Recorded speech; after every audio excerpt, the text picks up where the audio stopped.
Is Meg. My name is Paige Forbes, and I work here at the DeKalb County Health Department. I am the Emergency Preparedness and Health Promotion Specialist. So I started here in March of 2020, so right before things kind of got wild with our current emergency preparedness situation, COVID.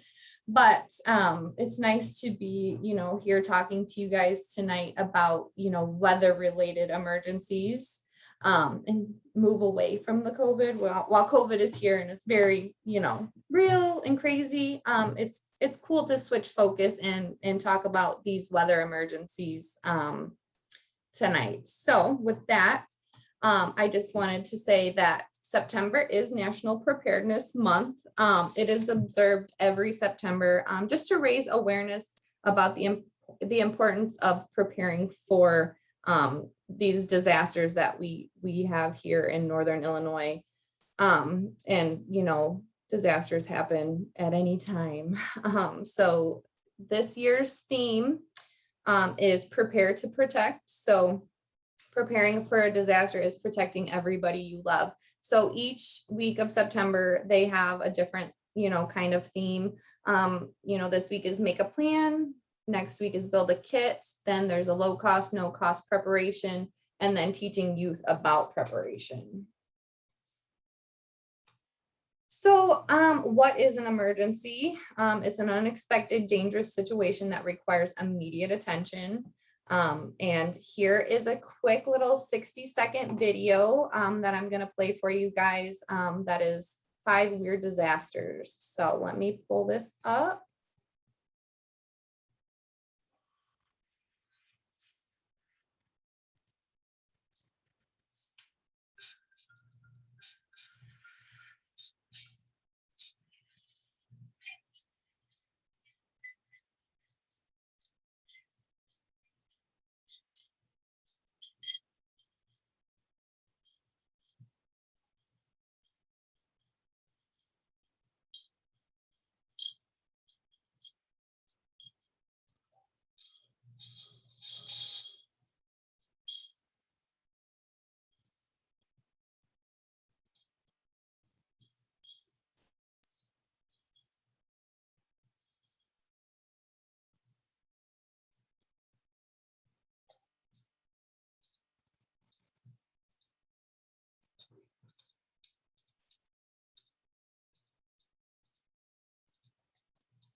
All right, so hold on, let me get back here.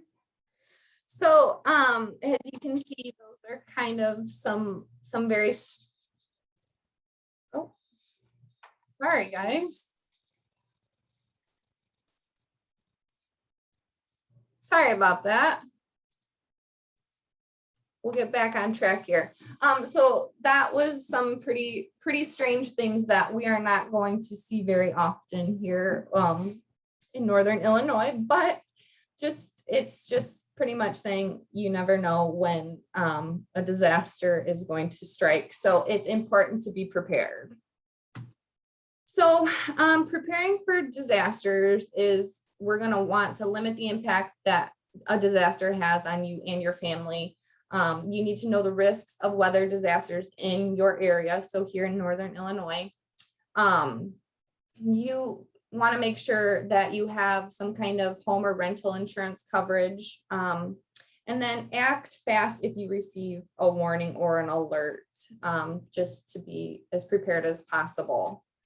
So what are, if you guys want to unmute yourselves, what are some of the common severe weather alerts or disasters that we have here in Northern Illinois? Do you want to answer? Tornado. Yep, that is definitely, we've just a couple weeks ago experienced some tornadoes. Does anybody else want to chime in? I know you guys are all muted, but that's okay. So snowstorms definitely, and then thunderstorms as well. So those are thunderstorms, yeah. Yep, most thunderstorms. And so those are, these are kind of the three most common things that we see here in DeKalb County.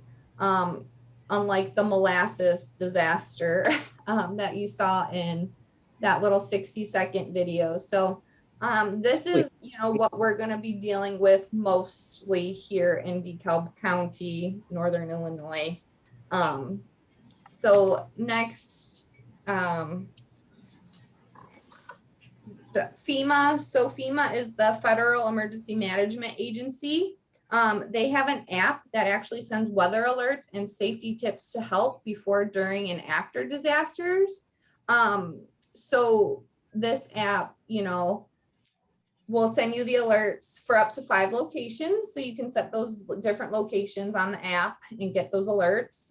You can get safety reminders, tips to survive natural disasters, and customize your emergency checklist for, where you're at in the country. And you can locate shelters and you can learn where to talk to FEMA in person or over the phone. And also another cool little thing that this app has is a way for you to upload and share your disaster photos so you can help first responders. So if you're interested in the app, it's on Google Play, the Apple App Store, and then BlackBerry App World. And then if you just type in FEMA, FEMA, it should be the first one that pops up on your phone, and it's free to download. So that's just a very cool little tool that is out there for preparing for these emergencies. So I love this slide because I feel like there is a lot of confusion out there between what is a watch and what is a warning. So a watch versus warning, the duration. So a watch, you have a few hours to several hours, and a warning, it's coming a lot quicker. So you have 20 minutes to an hour to prepare. So warning is definitely get ready. This disaster could be coming very quickly. The coverage area. So with a watch, it could be large sections of a state or a portion of a few states, whereas a warning is portions of counties. And then the advance notice, with a watch, you could have an hour to several hours for preparation, and then warning minutes. Actions with the watch, have a plan. That something could be coming. So make sure you have a plan. And then with the warning, it's time to take cover because this disaster is upon us. So love this slide because it really just breaks down watch versus warning, because I know a lot of people sometimes are like, oh, it's just a warning. Well, no, the warning means it's happening. So take cover. So with making a plan, you need to just make sure you talk to your friends and family about how you're going to communicate before, during, and after a weather disaster. So one of the things I tell people is, if you need to communicate with your phone, just try and do it with a text message. And if it's going to be a phone call, just make it brief. Because if you're going to be out of electricity or power, it's better to save that battery as much as you can. So consider these questions. How will I receive emergency alerts? What is my shelter plan? And what is my family communication plan? Like we talked about earlier, you can have that FEMA app where you're going to get those weather alerts. And I know, like with my phone, and I'm sure a lot of your guys' phones as well, you will just automatically get those weather alerts when there's something brewing. So what is your shelter plan? Do you have a basement that you can get to? Do you have a neighbor who, you could get to their house and seek shelter? And then how are you going to communicate with your family if there is a disaster? So whether that be a phone call, a text message, something like that. And then it's very important to consider your specific needs in your household, because every household is different, and what your needs are might be different from a different family. So fill out an emergency plan and then practice that plan with your family so you are prepared if a situation arises where there's a disaster headed your way. So teaching about preparedness is very important. You want to talk to your family and kids about preparing for emergencies and what to do in case you are separated. You know, children are very smart, and they definitely should be involved in the planning, because you know, if the disaster ever does happen, then they should know what to do. And because like it says, if you're separated, you're going to want them to know what their steps are in this disaster situation.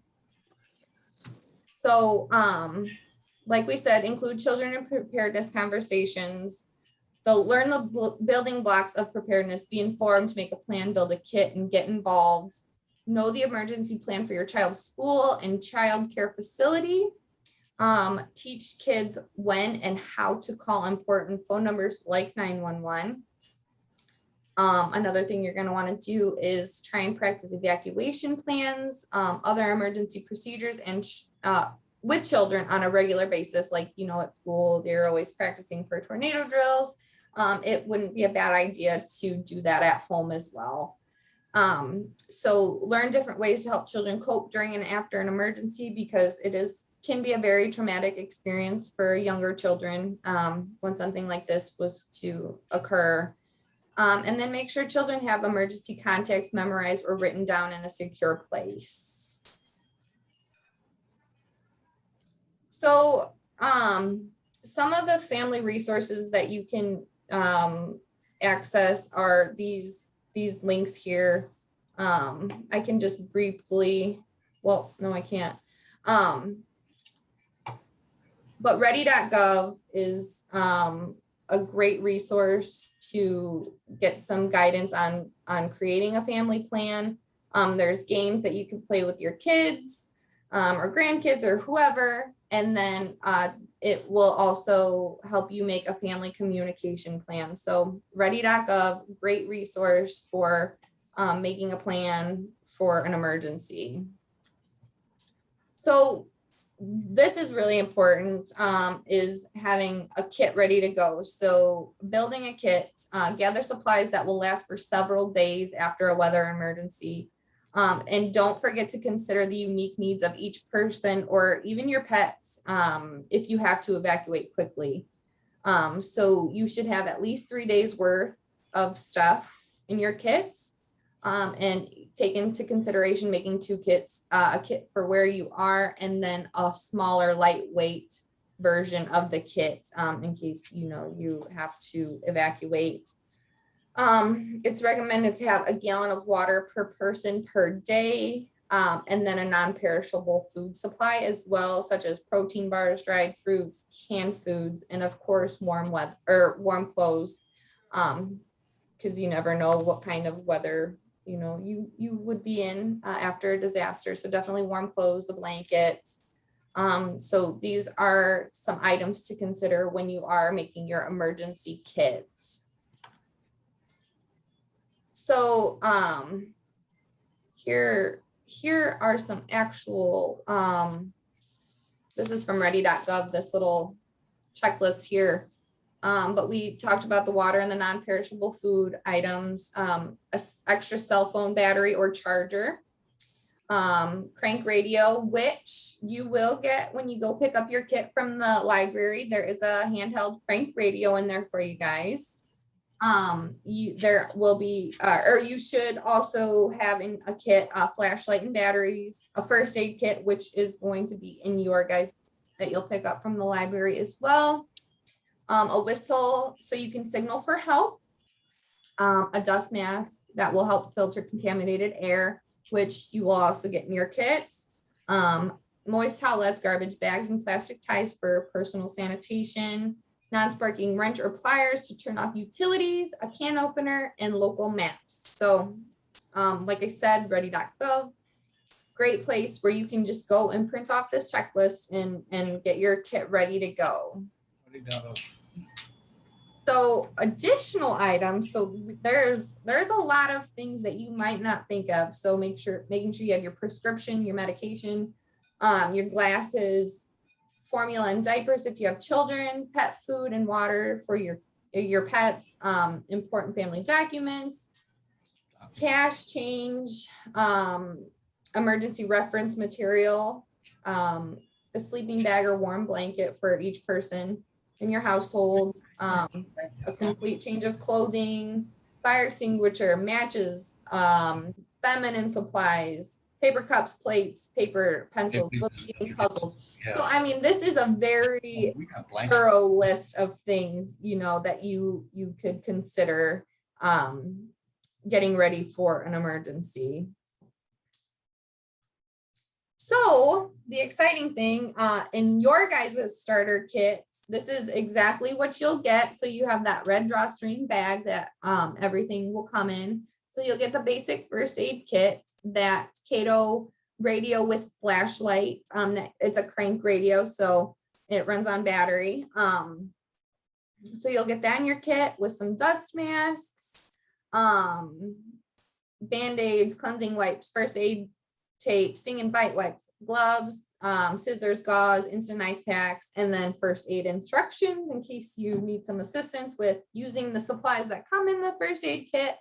But like Meg said earlier, this is all going to be waiting for you guys at the circulation desk at the DeKalb Library. So tomorrow and Saturday, you guys can go and pick one of those up.